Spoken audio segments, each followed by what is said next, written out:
Hello friends, welcome to our next video. और आज के वीडियो में हम हेट्रोसाइक्लिक केमिस्ट्री के बारे में चर्चा करेंगे। सबसे पहले जब भी हम हेट्रोसाइक्लिक केमिस्ट्री पढ़ने जाते हैं, पहला क्वेश्चन हमारे माइंड में आता है, हेट्रोसाइकिल्स क्या होते हैं। तो हेट्रोसाइकिल्स क्या होते हैं? जैसा नाम है हेटेरो, हेटेरो का मतलब अलग अलग, डिफरेंट। यानी अगर हम इस रिंग की बात करें तो इस रिंग में आप क्या देख रहे हैं? इस रिंग में सारे एक से एलिमेंट्स जुड़े हुए हैं, यानी ये रिंग एक समान एलिमेंट से बनी हुई है। इनको हम बोलेंगे कार्बोसाइकिल। कार्बोसाइकिल इसलिए बोलेंगे क्योंकि इसमें सिर्फ कार्बन है, और ये होमोसाइकिल होंगे, हेट्रो नहीं होंगे। हेट्रो के लिए क्या चाहिए? कार्बन तो हो, साथ में कोई एक दूसरा एलिमेंट हो, जैसे सल्फर, ऑक्सीजन, नाइट्रोजन, ऐसा कोई दूसरा एलिमेंट भी जुड़ा हो उस रिंग में, तब हम उसे हेट्रोसाइक्लिक बोलेंगे। जैसे कि इस रिंग में आप देखें तो एक एक्स एलिमेंट हमने जोड़ दिया है। एक्स का मतलब वही ऑक्सीजन, नाइट्रोजन, सल्फर जैसे एलिमेंट, उनमें से कोई भी एक एलिमेंट जुड़ा है तो हम उसको बोलेंगे हेटेरोसाइकिल्स। अब अगर X के अलावा Y भी जुड़ा हो, यानी ऑक्सीजन के अलावा नाइट्रोजन भी जुड़ा हो, तो वो भी हेटेरोसाइक्लिक कहलाएगा। X, Y और Z भी जुड़ा हो, यानी कार्बन तो है, साथ में ऑक्सीजन, नाइट्रोजन और सल्फर भी हैं, तो ये सारे जो कंपाउंड होंगे, ये सारे जो मॉलिक्यूल होंगे, ये हेट्रोसाइक्लिक मॉलिक्यूल कहलाएंगे। तो अगर आपको डेफिनेशन देना हो हेट्रोसाइक्लिक मॉलिक्यूल की, तो आप क्या डेफिनेशन देंगे? सबसे पहले तो आपको यह बताना पड़ेगा कि हेट्रोसाइकिल्स ऐसे मॉलिक्यूल होते हैं जिनके पास एक या एक से ज़्यादा हेट्रो एटम्स रिंग में प्रेजेंट होते हैं। पहली चीज़ ये बतानी पड़ेगी। दूसरी चीज़ आपको ये बतानी पड़ेगी कि हेट्रोसाइकिल, जितने भी हेट्रोसाइकिल्स होते हैं, वो पार्शली या कंप्लीटली एरोमेटिक होते हैं। तो इसको डिफाइन करने का बेस्ट तरीका क्या है कि अ हेट्रोसाइक्लिक कंपाउंड और ring structure is a cyclic compound that has atoms of at least two different elements as members of its ring. Heterocyclic chemistry is the branch of organic chemistry dealing with the synthesis, property and application of the heterocycles। कहने का मतलब ये है कि एक heterocyclic compound या ring वह structure होता है जिसके साइक्लिक कंपाउंड में एटलीस्ट दो डिफरेंट एटम्स हों या एलिमेंट्स हों या मेंबर्स हों। और हेट्रोसाइक्लिक केमिस्ट्री ऑर्गेनिक केमिस्ट्री की एक ब्रांच है जो कि हेट्रोसाइकिल्स के सिंथेसिस, प्रॉपर्टी और एप्लीकेशन को बताती है। यहाँ हमने एक कंपाउंड लिया हुआ है जिसको हम बोलते हैं पिरिडिन।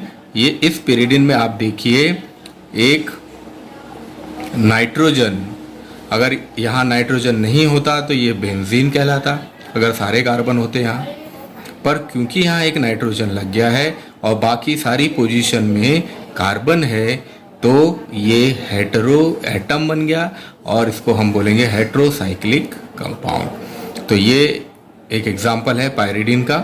लेकिन आप इसी के साथ दूसरा एक एग्जाम्पल देखो, ये होमोसाइक्लिक कंपाउंड है, इसमें कार्बन नहीं है, इसमें सारे सल्फर जुड़े हुए हैं, जिसको हम बोलते हैं साइक्लो ऑक्टा सल्फर। तो इसको हम हेट्रोसाइक्लिक कंपाउंड नहीं कहेंगे, क्योंकि हेट्रोसाइक्लिक कंपाउंड में क्या होना चाहिए? हेट्रोसाइक्लिक कंपाउंड में एक कार्बन और उसके साथ कोई दूसरा एटम होना चाहिए, यानी दो डिफरेंट एटम होने जरूरी है, तभी वो हेट्रोसाइक्लिक कहलाएगा। तो हेट्रोसाइक्लिक कंपाउंड के जो भी एग्जाम्पल हैं, उन एग्जाम्पल्स में सबसे बेस्ट एग्जाम्पल है न्यूक्लिक एसिड। जैसे हमारा जो डीएनए है, ये हेट्रोसाइकिल का सबसे बेस्ट एग्जाम्पल है, क्योंकि आप अगर बायोलॉजी के स्टूडेंट हैं तो आप जानते हैं डीएनए में एडेनिन, ग्वाइनिन, साइटोसिन होते हैं, जिनमें कि डिफरेंट एलिमेंट्स प्रेजेंट होते हैं। डीएनए के अलावा कुछ ड्रग्स, मेजॉरिटी ऑफ ड्रग हैं जहाँ पे कि हेट्रोसाइक्लिक कंपाउंड होते हैं। बायोमासेस हैं जैसे कि सेल्यूलोज और भी रिलेटेड मटेरियल्स हैं जहाँ हेट्रोसाइकिल्स प्रेजेंट होते हैं। तो बहुत सारे नेचुरल और सिंथेटिक डाइज में हेट्रोसाइकिल, तो इससे आपको समझ में आ रहा होगा कि हेट्रोसाइक्लिक कंपाउंड हमारी लाइफ में कितना इम्पोर्टेंस रखते हैं। तो ये टॉपिक हमारे लिए बहुत इम्पोर्टेंट है और बहुत इजी है, आपको समझ में आएगा। मैं इसके सारे सेगमेंट डालूंगा। अभी ये फर्स्ट सेगमेंट है, तो इस सेगमेंट में हम इंट्रोडक्शन पार्ट और इसका क्लासिफिकेशन पढ़ेंगे। हेट्रोसाइक्लिक सिस्टम जो होते हैं ये बहुत इंपॉर्टेंट बिल्डिंग ब्लॉक्स होते हैं। कोई भी नया मटेरियल है, अगर वहाँ पे हेट्रोसाइक्लिक सिस्टम्स होंगे तो वो उसको इलेक्ट्रॉनिकली, मैकेनिकली और बायोलॉजिकली स्ट्रॉन्ग बनाएंगे। यानी इलेक्ट्रॉनिक, मैकेनिकल और बायोलॉजिकल प्रॉपर्टीज़ इनमें प्रेजेंट होती है, मौजूद होती है। अब आइए हम बात करते हैं इसके क्लासिफिकेशन में। तो इसका जो क्लासिफिकेशन है, ये पहला जो पार्ट आता है वो आता है एरोमेटिक 6 मेंबर्ड हेट्रोसाइक्लिक कंपाउंड। तो यहाँ आप देख रहे हो एक आइसो इलेक्ट्रॉनिक कंपाउंड लिया गया है, बेंजीन, इसको हम बोलेंगे आइसो इलेक्ट्रॉनिक। अब इस कंपाउंड में यदि एक पोजीशन पर नाइट्रोजन जोड़ दिया जाए तो ये पिरिडिन हो जाता है। अभी एग्जांपल हमने आपको बताया, ये पिरिडिन हो जाता है। और यदि 2 नाइट्रोजन जोड़ दिए जाए तब ये और यदि इसमें 2 नाइट्रोजन जोड़ दिए जाए तो ये पायरिडीजीन हो जाता है। ऐसे ही यदि नाइट्रोजन की जगह ऑक्सीजन जोड़ दिया जाए तो ये पायरिलियम हो जाता है। और यदि 2 नाइट्रोजन जोड़ दी जाए फर्स्ट और थर्ड पोजीशन पर तो ये पायरिमिडीन हो जाता है। और ऐसे ही नाइट्रोजन और 2 पोजीशन में फर्स्ट और फोर्थ पोजीशन पे जोड़ दिया जाए तो ये पायराजीन हो जाता है। इनका नॉमेनक्लेचर कैसे करते हैं हम, ये आपको नेक्स्ट वीडियो में बताएंगे। ऐसे ही आप यहाँ देखिए आइसो इलेक्ट्रॉनिक रिंग, जिसमें 2 रिंग्स हैं। ये 2 रिंग वाले एग्जाम्पल हैं जिसमें क्यूनोलिन है, यहाँ एक नाइट्रोजन जुड़ा हुआ है फर्स्ट पोजीशन पर, वहीं पर यहाँ पे नाइट्रोजन दूसरी पोजीशन पर जुड़ा हुआ है, जिसको बोलेंगे आइसोक्यूनोलिन। तो ये एरोमेटिक 6 मेंबर्ड रिंग के कुछ एग्जाम्पल्स हैं। अब आते हैं एरोमेटिक 5 मेंबर्ड रिंग में। तो एरोमेटिक 5 मेंबर्ड रिंग में जो एग्जाम्पल्स आते हैं, इसमें आता है सबसे पहले तो हम एक आइसो इलेक्ट्रॉनिक कंपाउंड देख लेते हैं। ये आइसो इलेक्ट्रॉनिक कंपाउंड है और इस आइसो इलेक्ट्रॉनिक कंपाउंड में सारे कार्बन हैं, लेकिन जैसे ही ये हेट्रो में जाते हैं, यानी एक कार्बन की जगह नाइट्रोजन आ गया और इसका नाम हो गया पायरोल। ऑक्सीजन आ गया, इसका नाम हो गया फ्यूरेन। सल्फर आ गया, इसका नाम हो गया थायोफीन। 2 नाइट्रोजन आ गए फर्स्ट और थर्ड पोजीशन पर, नाइट्रोजन है इमिडाजोल। फर्स्ट पोजीशन पर ऑक्सीजन, थर्ड पोजीशन पर नाइट्रोजन है ऑक्साजोल। फर्स्ट पोजीशन पर सल्फर, थर्ड पोजीशन पर नाइट्रोजन है थायोजोल।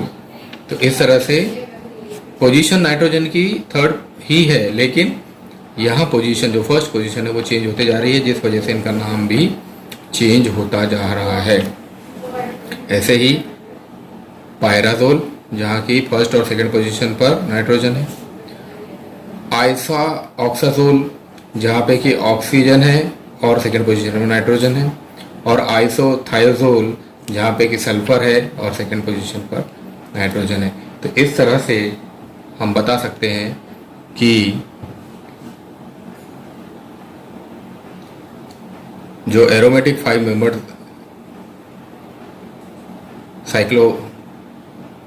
हेट्रोसाइक्लिक कंपाउंड है वो किस तरह से दिखेंगे। अब इनका नॉमेनक्लेचर के बारे में हम अगले वीडियो में बात करेंगे।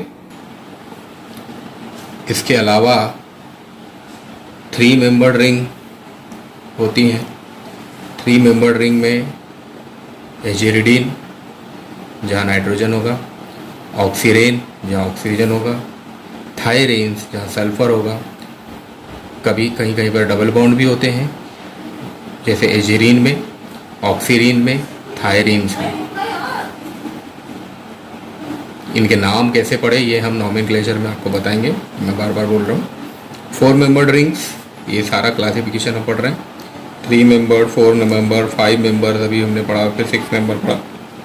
4 मेंबर्ड रिंग में एजिटिडीन, ऑक्सीटेन, थायोलेन, एजिटे, ऑक्सीटे और थायटे, ये 4 मेंबर्ड रिंग है। 4 मेंबर्ड और 3 मेंबर्ड रिंग जनरली पूछे जाते हैं एग्जाम में नॉमेनक्लेचर के टर्म्स में।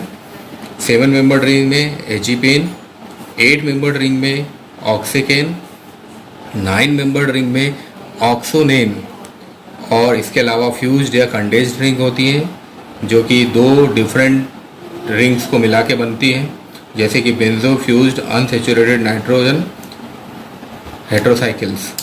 तो इंडोल और भी दूसरे एग्जांपल्स हैं इसमें। तो ये सारा जो क्लासिफिकेशन है ये हेट्रोसाइकिल्स के लिए बहुत इंपॉर्टेंट है। तो क्लासिफिकेशन ध्यान में रखना है। 3 मेंबर्ड रिंग से शुरू होता है, 9 मेंबर्ड रिंग तक चलता है। इसके अलावा फ्यूज्ड और कंडेंस्ड रिंग भी होती है। तो आज के हमारे इस वीडियो में बस इतना ही। Thank you very much for watching this. Will come back with our next video. Thank you.